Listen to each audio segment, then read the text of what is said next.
سلام دوستان، یه داستان قشنگ براتون دارم. توی شهر کوچیک یه پسر مهربون بود به اسم علی. خانواده علی فقیر بودن و علی از بچگی مجبور بود حسابی کار کنه تا خرج زندگیشون رو در بیاره. ولی علی همیشه دل بزرگی داشت و آرزو میکرد یه روزی دنیا رو جای بهتری کنه. تو همین شهر یه دختر بود به اسم سارا. سارا از یه خانواده پولدار بود و تو ناز و نعمت بزرگ شده بود.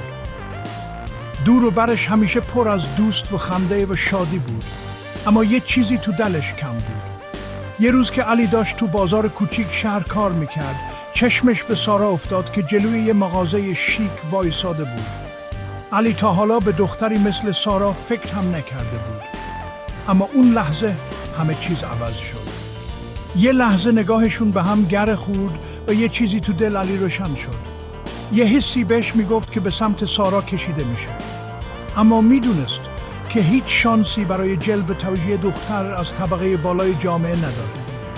با وجود این علی دلش رو به دریا زد.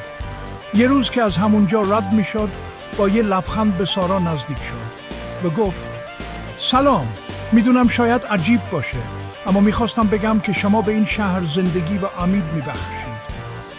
سارا جا خورد. انتظار نداشت کسی از یه طبقه پایینتر اجتماعی همچین حرفی بهش بزنه. بعد از یه سکوت کوتاه لبخندی زد و جواب داد ممنون، خیلی لطف دارید. این شروع یه داستانی بود که کم کم علی و سارا رو به هم نزدیک کرد.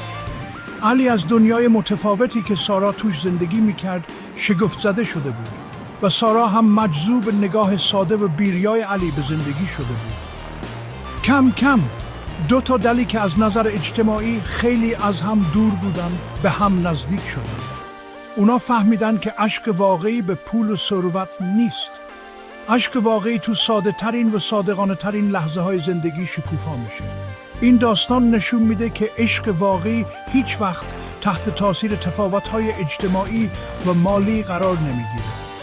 دو نفر ممکنه از دو دنیای کاملا متفاوت بیان، اما دلهاشون راهی برای با هم بودن پیدا میکنن.